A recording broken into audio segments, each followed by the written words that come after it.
Alright, time to stop being lazy and make this fucking review.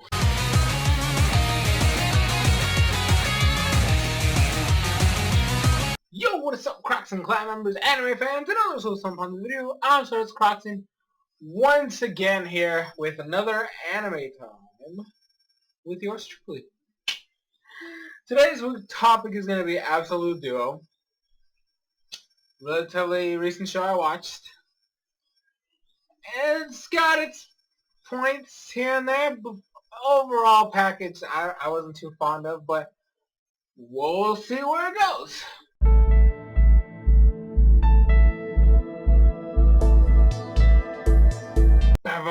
Starting with the story, you know how it goes. The first part. It's the first portion of the anime times. So the story of this show, right?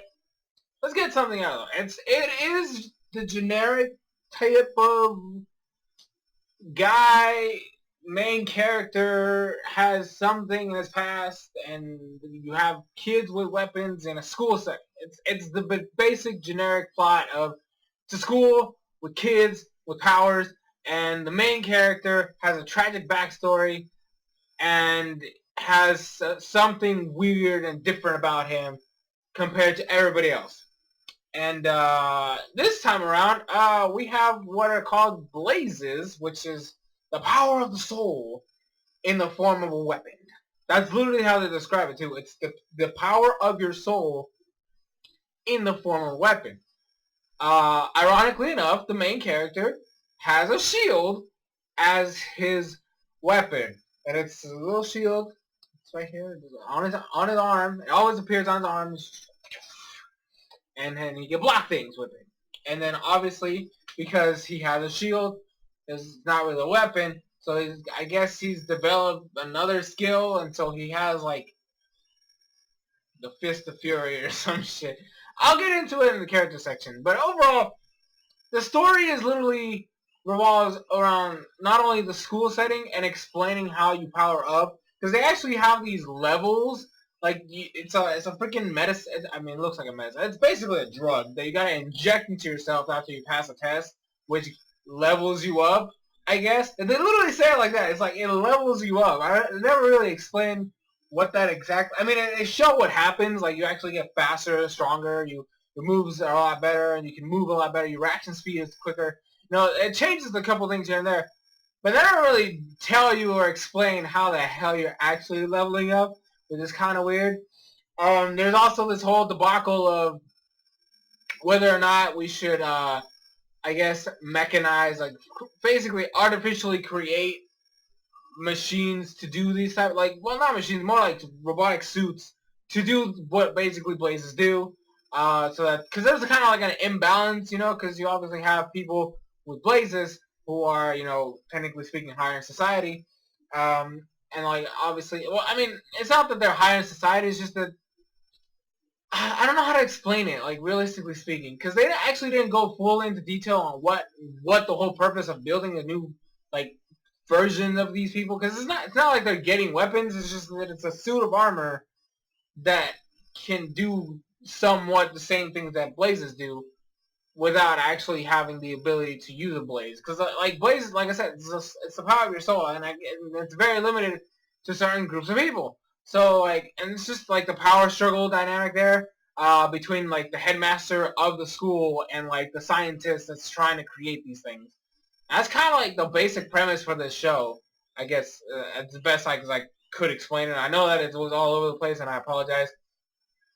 Honestly, it's really hard to, like, go into full detail without spoiling, which is why I'm just giving you, like, this kind of synopsis.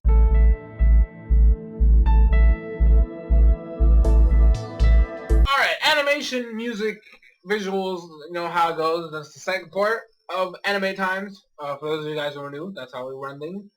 So, animation, okay, so there is a thing that I will state. It's technically kind of a spoiler, but I mean, I'm not gonna tell you what it is, but it's gonna be in the spoiler section in more detail. But I have a little bit of an issue with this show in terms of its visuals. The music is not bad overall. Some of the soundtracks are pretty solid. I can't really. It's not like, I mean, Glass Slip had its, the tone of, piano music, so I was able to like actually like pick that up. But this one is a little more subtle. The dramatic scenes, I didn't honestly feel like it's probably the weakest part, because like the heavy action dramatic scene, some of the music I sometimes didn't feel like fit there, or just I couldn't really hear it. It was just toned down. But when it comes to visuals and animation, this is actually one of my biggest problems with this show.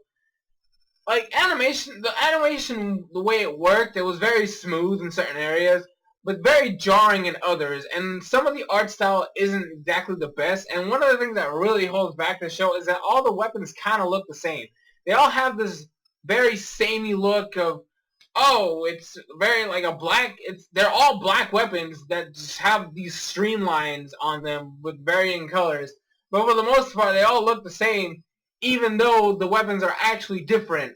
But even some of the weapons don't even make sense, to be perfectly honest. Like, there's this one dude who has like, I don't know, it's a spearhead that you hold it with your hand like this, and like some of these weapons actually don't even make sense. There's a chick, right, who I'll get to. Actually, she's a spoiler character. I'm not gonna talk too much about it. But she has this freaking, like, the way they show it in the opening. The way they show it in the opening is this giant ass spear, right? And it's not like you know how spears usually are like this, and then they have like the tip at the bottom. No, it's literally like she has the handle, and it's like a giant ass triangle of a blade that covers like. Okay, I can't even like do what. Okay, you can't actually tell distance from my door, so I'm gonna go walk over there. Okay, so it's a pretty wide distance, couple feet.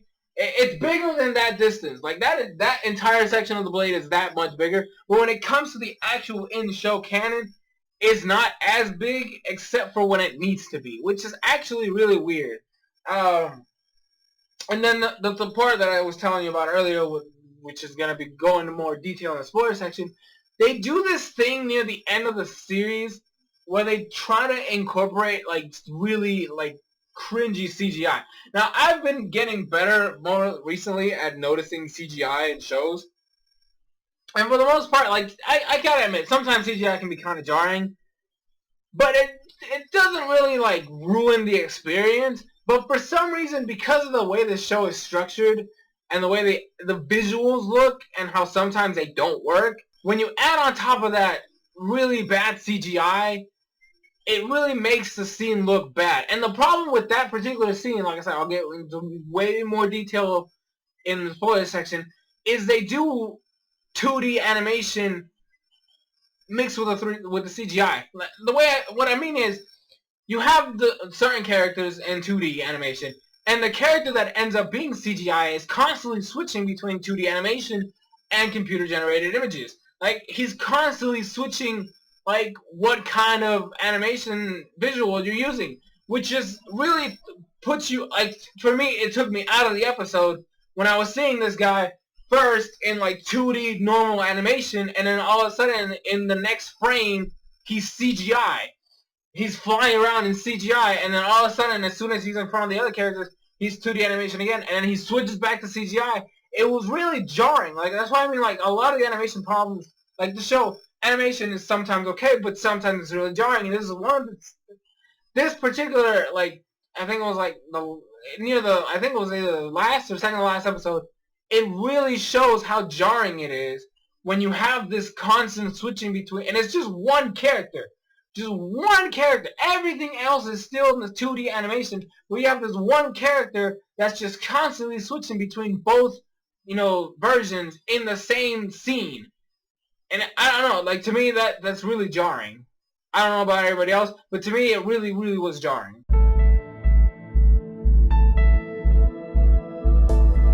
Alright, so in the character section, I usually like to do like main characters and stuff like that, or important characters, and all that jazz.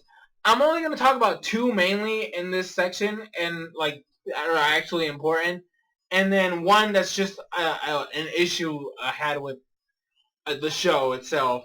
And in the spoiler section, I will get into 3 other characters, maybe a 4th one. I don't know. And then obviously I'll go into some of the spoilers about these 2 characters in particular. So the first character I'm just gonna first flat out just throw out the Joe character first, because I really want to focus on this so you guys understand one of my issues. It was kind of like, I guess it's like a nitpick, but it's kind of it kind of got annoying after like the 4th episode. There's this character, Tachibana.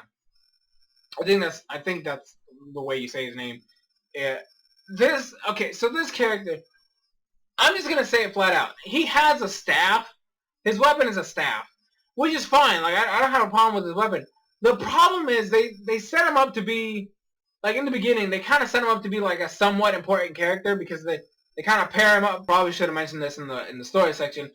People are paired up. You're supposed to be in teams of 2. That's how the absolute duo. That's the point. I mean, I guess it's kind of obvious when I say duo, but it's supposed to be in pairs. They made it seem kind of like he was supposed to be like an important character because they paired him up with a character that's best friends with the main character after the main character ended up pairing up with the second main character. So like they kind of were hinting and setting him up to be like a somewhat important character, but he was most of the time either missing from the action or just a failure in general.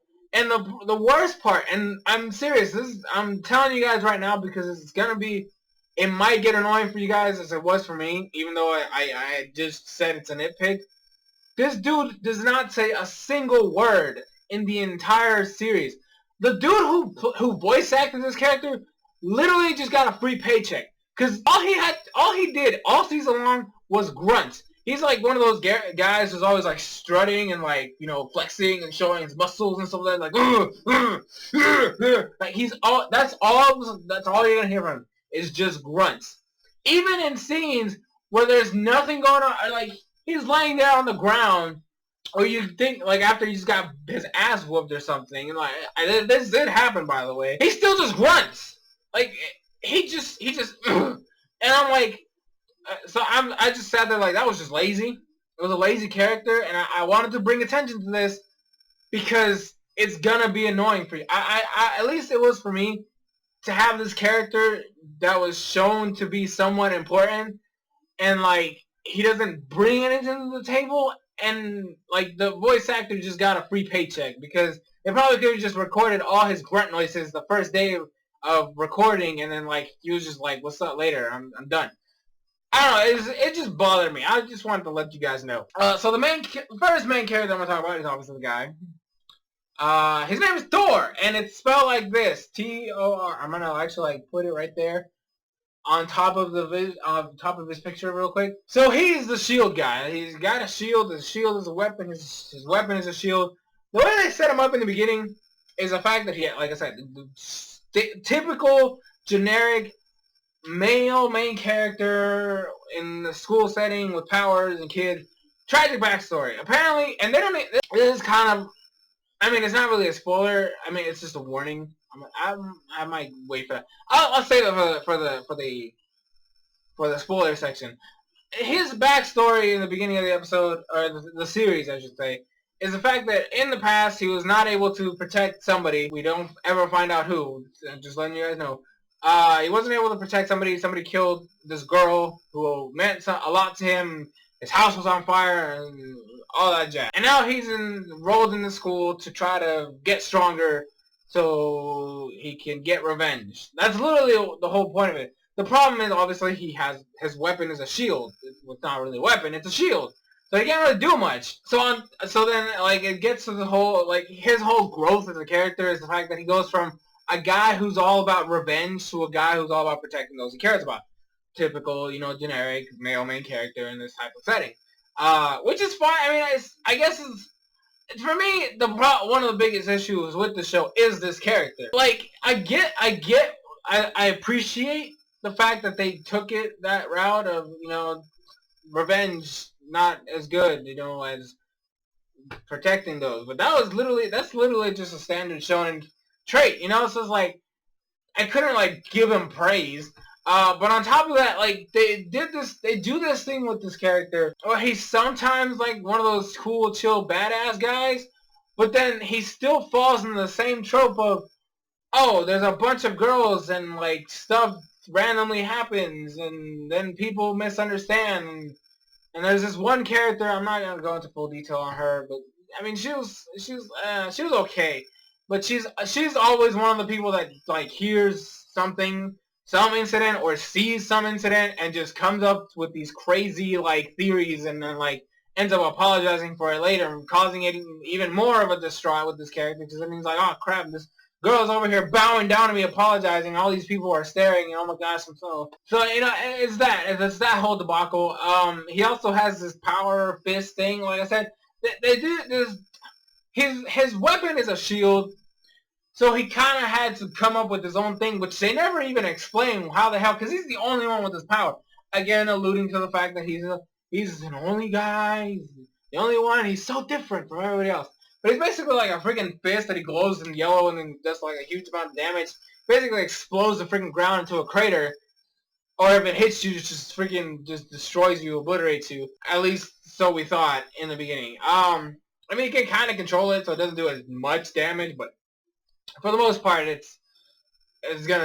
you're probably gonna die if you get hit by this. So that is basically the generic thing that they do there. And overall, I don't know, I just, because I've seen this character trait before, I couldn't really like get behind him very much. I don't know, that's just me. So just to move on from that, we have the female main character, Julie. She's I think she's German. No, this Scandinavian, some country. Like, I really don't remember. They never really. It's obviously supposed to be like it's a made-up country in the show, but I'm sorry, I'm not that cultural. Okay, I don't know all these Middle Eastern countries and all this language stuff. I kind of felt she was more German based, but I can't, like, maybe if you guys see the show, you can maybe give me more of an idea. But so she's special. I'm actually gonna go into a lot more detail on her in the spoiler section, because there's something about this character that kind of irritated me at the end, because they do this thing which really ruins the show. I mean, I'll get to it in the spoiler section. But so she's this girl who has two swords. Her own weapon is two swords. Still black, just black swords with these. I think they're like pinkish purple lines on them. Blah blah blah. The point is, she's a new girl. She's not from this country. I think she's the only one that's foreign, besides the other character I'm going to talk about in the spoiler section. She's all about protecting those others, but the problem with her is that she's shy, and it's not that she's shy, it's that she doesn't really have a lot of faith in herself. On top of the fact that she's very intimate, but not in like romance or sexual way or anything like that. She literally acts like a 6-year-old girl. Like with Thor, the thing with like, she actually came up with it's a Thor reference. You guys probably I was trying to avoid saying it, but I have to say it now. She actually named his freaking power fist punch thing Mjolnir to reference Thor, the god of thunder. Shut up. References aside, she gets really close to him, but more like her dad. Like, she actually does things, and like, she invades his bed. They sleep in the same room. It's a bunk bed. She's supposed to sleep on the bottom and him on the top. There's times she just sneaks on his bed and she literally calls him Papa. So she does have a tragic backstory, but we really don't get much of it till the end, which is why I'm trying to avoid talking about that. But for the most, I mean, she's all right. She's a sweet girl. It's just that this whole innocent art stuff really fucks over the main character, the male main character, because people start thinking and saying stuff, and then shit happens, and all because she can't do anything by herself, because she's this clumsy little girl and doesn't have a lot of faith in herself, except when she's fighting alongside Thor, because they're the best duo ever. That's the best I could do for this section. I'm sorry, like, I really wanted to get into a lot of stuff, but like, her whole arc is a spoiler, and I really don't want to say it here. So let's move on.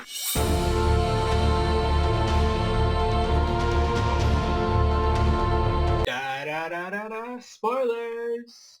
Spoiler section. We're going to talk about a lot of spoilers here, including the finale of the show. So if you don't like spoilers, why are you here? There was a skip button in the freaking beginning portion of it. What are you doing? Get out of here. I'm just kidding. If you don't mind spoilers, welcome. What's up? So, the first, like I said, there were a couple characters I really want to talk about. And I will get to Julia's whole thing when we get to the final episode stuff in this spoiler section. But I want to talk about the 4 other characters that I feel like are very spoiler heavy. So first off, I want to talk about Lilith, who is the exception, right? I probably should have said about Thor. Thor's like irregular because he doesn't have a weapon; he has a shield. Lilith is an exception. So a lot of these weapons, like I said, they're based on blades and swords and like freaking knives and shit like that, or staffs, or a girl has a whip. They're supposed to be a symbol of your heart, or a symbol of your soul, whatever the hell you want to say it. Lilith is an exception because she has a fucking sniper rifle as a goddamn weapon, and most, like, this is actually not, it actually goes against the rules. Not like the rules set by the government or anything, but rules of nature. Like, guns are never blazes. So she's an exception to the rule because she has a sniper rifle as her weapon. Cool. She does show up early in the show, but she ends up being a really, really important key player in the show, which is why I didn't want to talk about her in the character section. The thing with her is that she actually ends up, she actually works together with the next character I'm going to talk about. She's kind of like a bodyguard, but at the same time, she's technically a student, right? The thing about Lilith, right, is she's a foreign exchange student, just like Julia is, except she's actually not there to study because she actually already completed her studies. She's technically graduated, but not really because she's technically still a student in the school. She just doesn't go to class because she doesn't really need to go to class. She's already taking all these courses and all that stuff. You know how it is. The weird thing with her is that she has a very cocky attitude, right? And the whole reason she came to the school was so she could be duels with Thor, because then it would be the duel of the irregular and the exception. So she was trying to make it a big old deal, but Thor rejected her, all this stuff, and then she's trying to prove herself, and like basically this massacre. I mean, she didn't really kill anybody because you're not supposed to kill. Like, I'll get to it in a second, okay? I will get to it in a second. She basically just destroys everybody, and like then they do this whole thing where she gets kidnapped, but then she gets rescued in the same episode, and then she gets kidnapped again, just to be rescued again. It was just weird. And then we find out later that she's kind of technically supposed to be a bodyguard for the principal of the school. So, and then they don't even explain how these two people know each other, right? Obviously they have to because she's like very important where she's from, and obviously she have to like find some way to actually infiltrate the school without actually like going to classes and shit or doing whatever. So they're obviously, I guess it's just this thing you're just supposed to assume. But she also has a lot of extended knowledge on a lot of the stuff that's going on in the background that a lot of just any normal person wouldn't know about. But they never really go into full disclosure of this, so it kind of makes her character just feel like you're just supposed to assume things. Like, okay, so I just have to accept the fact that you know all this stuff, even though I don't know who you are and you've never explained any of this stuff. I mean, obviously you get to know her and the way her personality is, but you don't really understand her past. Or we didn't even get to know where she's from. I mean, you have to assume she's from England. She has a fucking maid, and you know how it's like the stereotype. Oh, British people, oh, fancy. You got butler's maid with the maid. I'm just sorry. I'm sorry, but that's usually the stereotype. You can't deny that. I'm not trying to make fun of you guys. Okay, that's literally a stereotype for European English men. Peoples, not just men, English. Anyways, that's her whole debacle, and then so the person she's supposed to be bodyguarding, which actually doesn't, okay, Saki has a name, she's the principal of the school. The thing with her is, she also has another name, it's called Blaze Diabolica. She's supposed to be like the strongest blaze wielder in the world, and she's also the organizer of the blaze community, blah, blah, blah. Like, there's actually, like, they do this whole thing in, like, the later, like, I think, the last 3 episodes where they actually do like this meeting of like all the higher ups and shit, and like she's like the boss lady. The thing with her is that she's freaking tiny. Like, as I hope I don't forget to edit these pictures in. She's freaking tiny. She looks like a freaking 15-year-old, maybe 14 at most. She looks young as hell, but apparently she's supposed to be this all. And I'm glad. The one thing I will say, I'm glad they never pay attention to that. Like, they just completely skim over that, and it's kind of like a double-edged sword because you're like, okay, so you're never going to question why this little girl is controlling this whole school, or this whole system. But at the same time, you're kind of glad because like it just shows that it doesn't matter. Like anybody can be almighty and powerful. They never even actually say her age, which is also another thing. The issue I have with her is that they in the beginning of the show they made her out to be the villain, which is fine.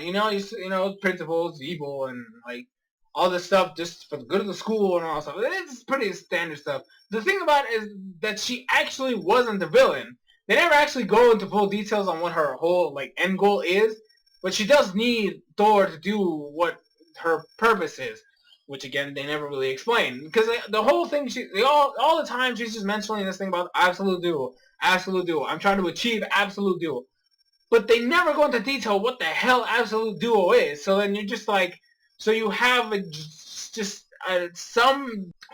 some unexplained goal that nobody knows about except for you and the people in your little group, but you can't really, like, you're not even, like, usually they like to, like, do this whole thing of, oh, they talk about their plans, even if it wasn't, like, there's a point where she's mocking the guy who's making the robot suits, but she doesn't even go into full detail on what the hell she's planning on doing. Like, so I'm over here just sitting here, like, I already have to deal with Lilith's bullshit of how she knows all this stuff. Now I'm supposed to just take it that this little girl, has a plan that involves the main character, but no idea how or what the end goal is. Like, I don't know. Like, that's too many. It's already too many characters, man. I'm just saying. And we never get to see her power, which is honestly disappointing. I mean, at the same time, it's kind of like, oh, we're just probably going to be looking as generic as the other one. But the fact that they really hammered in the fact that she's this all-powerful Blaze wielder, I would have really enjoyed them going into more detail and maybe even showing it, but they never do. Next up, I want to talk about Miyabi, who actually kind of was... her character hurts me, and it hurts me because I really liked her. She's one of those people that... Like, Julia's whole thing is that she's a klutz, and, she does have trouble believing in herself unless Thor's with her. But Miyabi is actually that character that has no faith in themselves. They're always putting themselves down. And, like, I guess sometimes you don't want to feel like... that gets boring after a while. But for her, I don't know what it was, but she really admitted that whole, like, defenseless, somebody, she needs support kind of character. So that's kind of like really what drew me into her as a character, plus the fact that they showed her freaking weapons, a giant-ass spear-looking thing. I was really interested to see what they were going to do with her. And they kind of did this whole, like, she ends up having a crush on the main character, which I was kind of expecting. And, like, to be honest, like, I would say you could say this is a harem, but it's not really a harem, because technically speaking, there's only two girls that like the main character, and that's Lilith and Miyabi, because Julia is, like, the little girl who's trying to have a dad type of, relationship with him. So, realistically speaking, I mean, there is a third girl, but she's so irrelevant that you can't really include her in the harem. Nobody else really gives a damn about this guy that way. So, Miyabi really doesn't have a lot of competition, except for the fact that Lilith's always trying to budge in there. So, like, but they do something different. Like, this is I think, the fastest amount of time that a girl that's not even important to the main character's plot and all the story and all that stuff, confesses her love for the character way before she's supposed to. Which I actually gave her props. Like, this girl is like, she's over here struggling this whole time, but she's finally getting a groove of things. She has all the support. Thor is really helping her, like, feel better about herself, feel more comfortable, like, really start believing in herself. So, she develops a crush on him. She starts liking him. She ends up falling in love with him.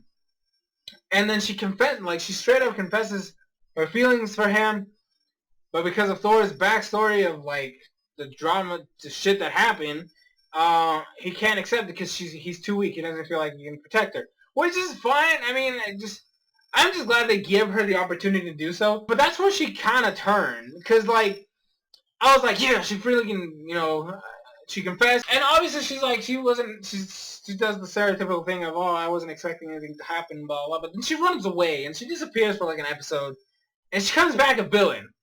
And I'm just sitting here like, why? Why did you have to, like, turn this sweet...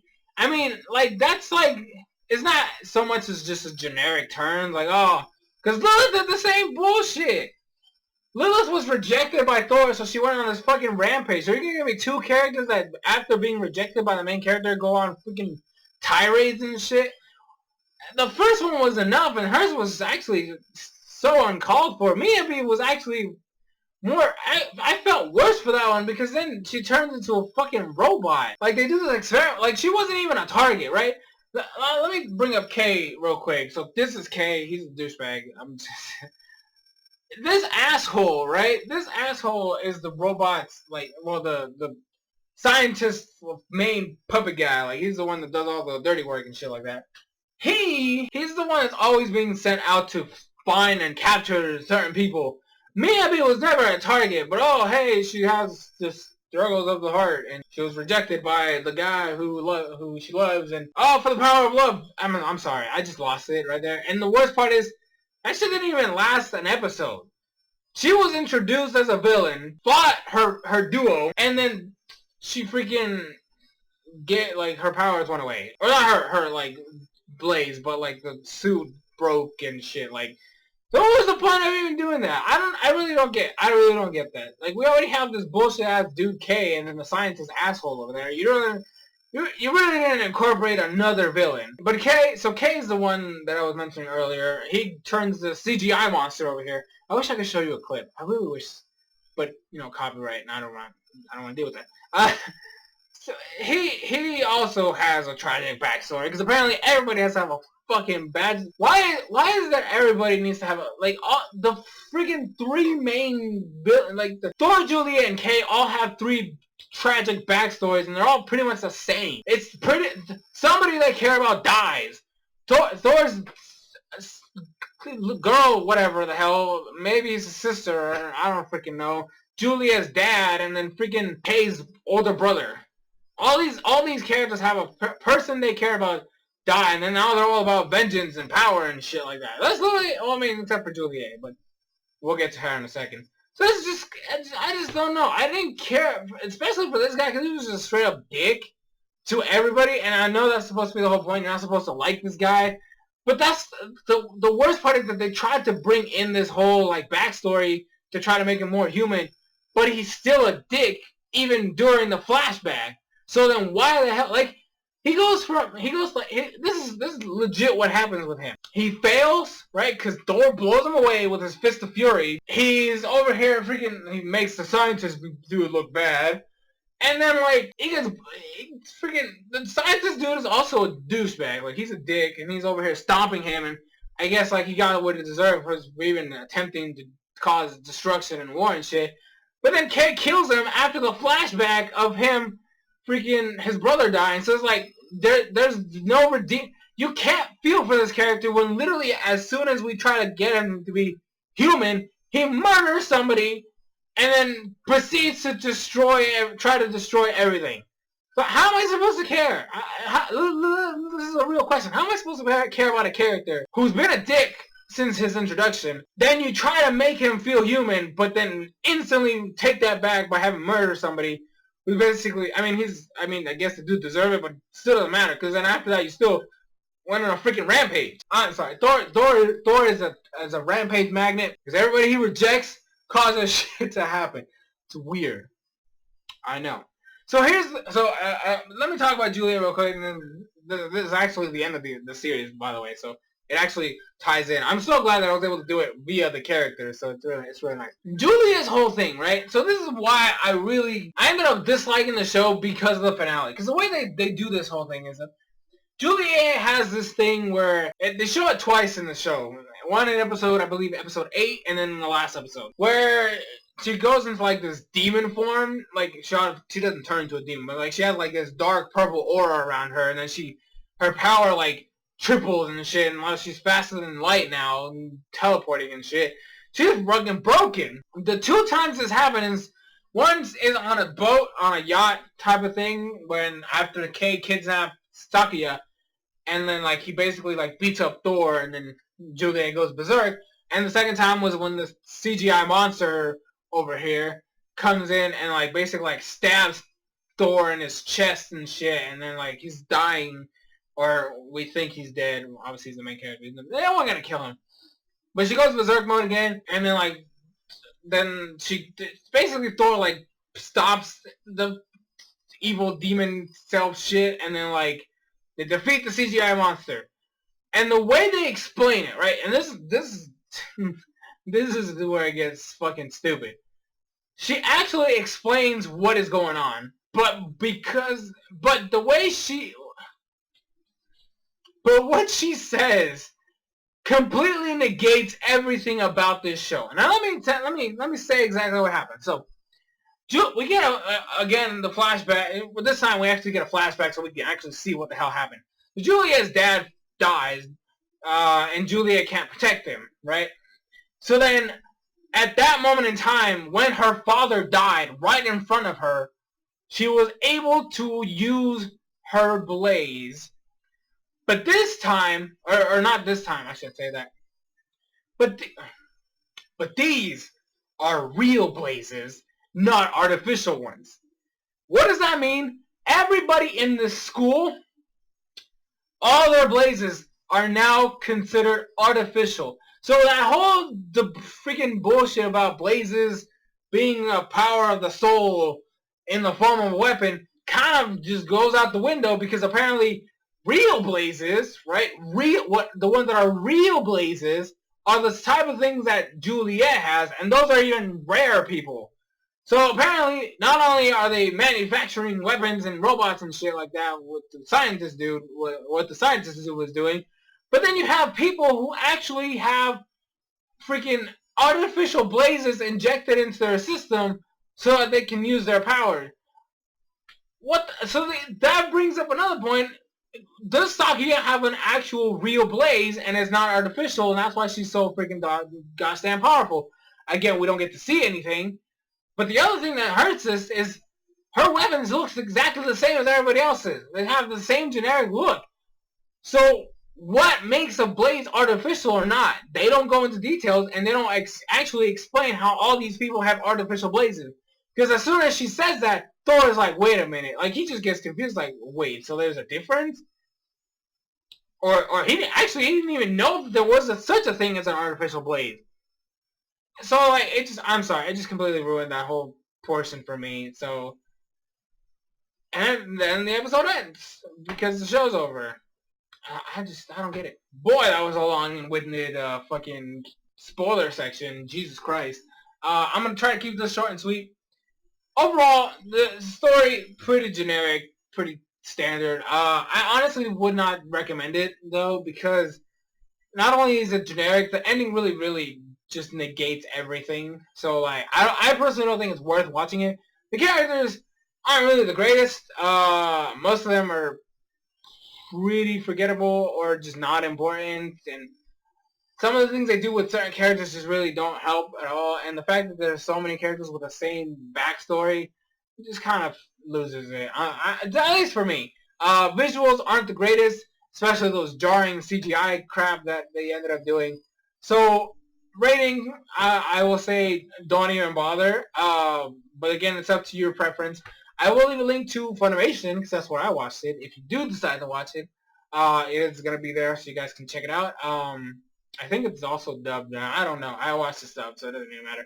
But anyways, guys, thank you guys so much for watching. Hope you guys enjoyed this review. I have been SoresanCrockxen, and I will see you guys in future videos.